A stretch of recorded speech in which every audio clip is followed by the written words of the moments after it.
Assalamualaikum warahmatullahi wabarakatuh.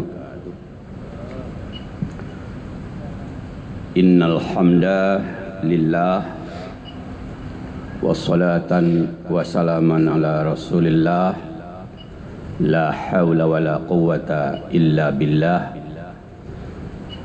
Allahumma salli wa sallim wa barik ala Muhammad wa ala alihi wa sahbihi ajma'in. Amma ba'du, bapak-bapak dan ibu-ibu, sahabatku sekalian, sebelum kita sholat zuhur berjamaah, kita isi barang beberapa menit untuk sekedar memberikan nuansa zikir atau betul-betul berzikir kepada Allah Subhanahu wa taala, karena yang kita bahas adalah Al-Qur'an was Sunnah. Jamaah sekalian, kita tinggalkan sebentar hal-hal yang hiruk pikuk di luar, kemudian kita konsentrasi menghadapi ibadah yang akan kita laksanakan secara berangsur. Kita mulai dari duduk setelah sholat sunnah rawatib, kemudian kita berpikir bahwa kita itu sama-sama sudah menyatakan dengan sungguh-sungguh bahwa kita bersaksi bahwa tiada Tuhan selain Allah. Kita bersaksi pula bahwa Nabi Muhammad adalah Rasulullah. Itu sama kita. Mungkin ada beberapa perbedaan yang tidak begitu prinsipil. Mungkin karena berbeda cara berpikir, berbeda analisis. Nah, di situ membutuhkan kematangan kita.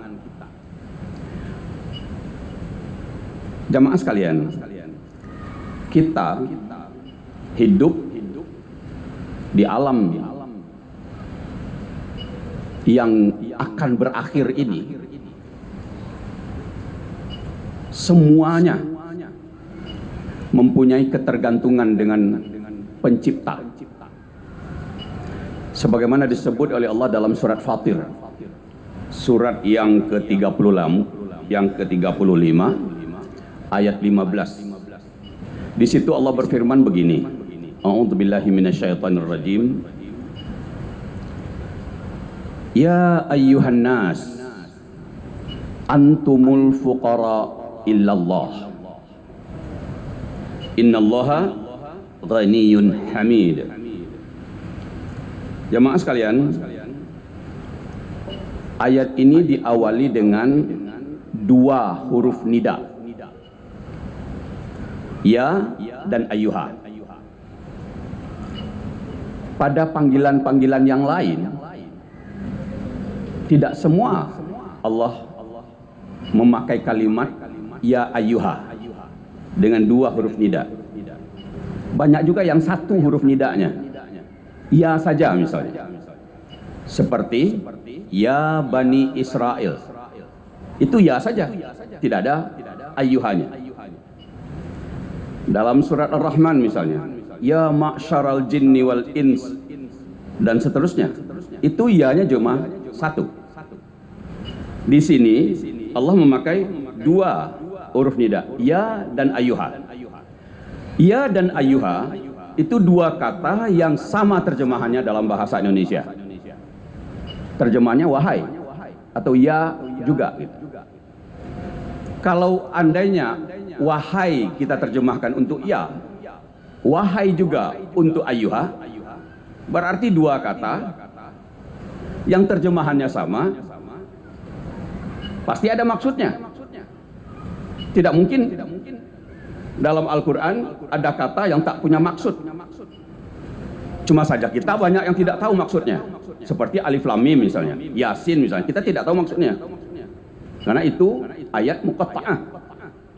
Tetapi ya dua kali atau wahai dua kali, itu pasti ada maksudnya.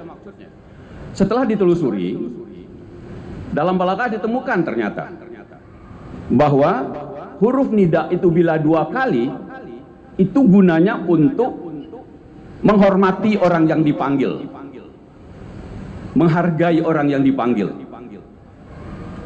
Kalau menurut logika kita, kan tidak perlu Allah begitu menghargai manusia yang dipanggilnya.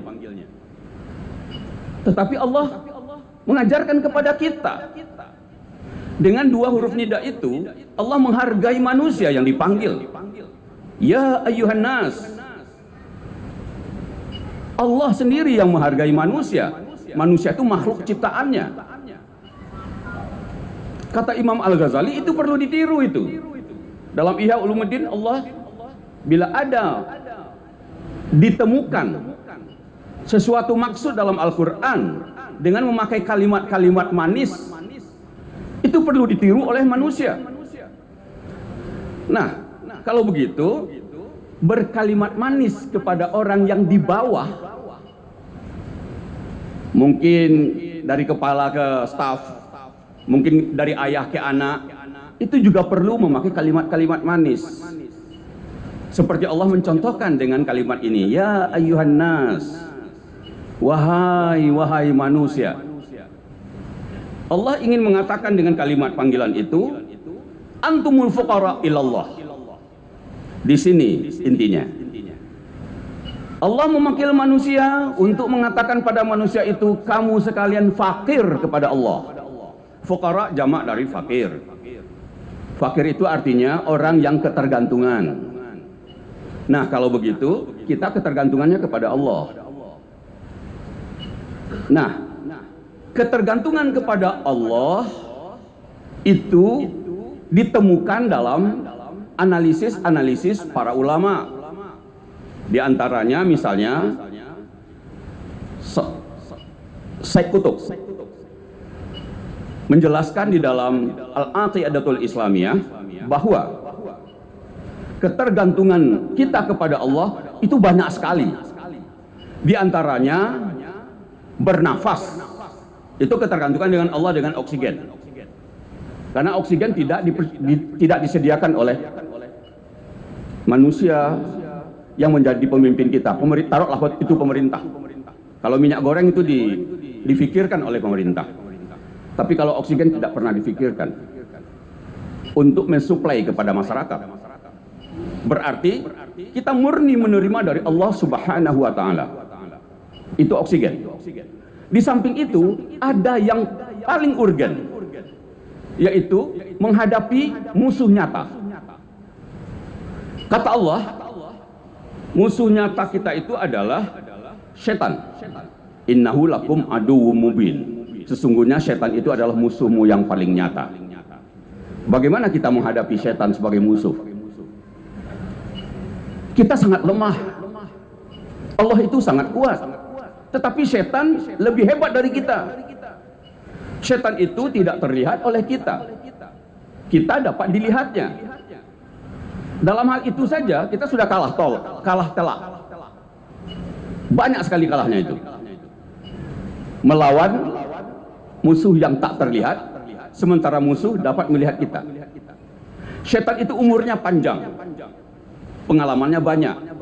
Kita tidak dapat melawannya tanpa bantuan Allah Subhanahu wa taala. Di situ kita fakir lagi. Setelah fakir membutuhkan bantuan Allah dalam hal bernafas, kita juga fakir dalam hal menghadapi musuh nyata, yaitu setan. Setan itu umurnya panjang, pengalamannya banyak, dan dia jauh lebih pintar. Kalau tidak dibantu oleh Allah, wallahu a'lam, kita tidak akan dapat menghadapinya. Bagaimana Allah membina kita untuk dapat melawan setan? Dengan memberikan peringatan kepada kita bahwa setan adalah musuh yang paling nyata.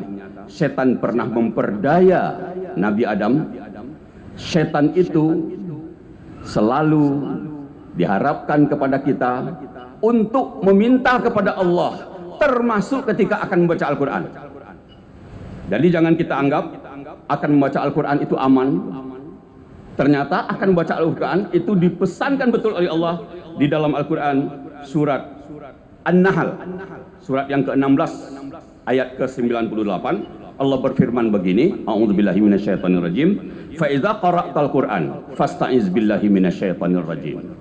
Bila kamu akan baca Al-Quran, ingat, jangan lupa berlindung dengan Allah dari godaan setan yang terkutuk.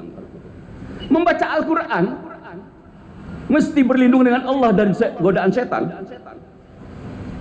Itu suatu hal yang dapat mendidik kita bahwa untuk membaca Al-Quran saja kita membutuhkan perlindungan Allah, apalagi yang lain. Apalagi dalam pekerjaan, apalagi dalam amanah. Perlu sekali berlindung dengan Allah dari godaan setan. Jamaah sekalian, ternyata kita memang fakir. Kita butuh bantuan Allah untuk bernafas, untuk melawan musuh nyata, dan untuk hal-hal yang barangkali kita tidak sadari bahwa sebenarnya walaupun air liur yang ada di mulut kita itu tidak dapat kata kita. Coba bayangkan, khatib berkhutbah siang hari Jumat waktu Ramadan, sedang berkhutbah saja kerongkongan itu sudah kering, nanti akan disambung jadi imam.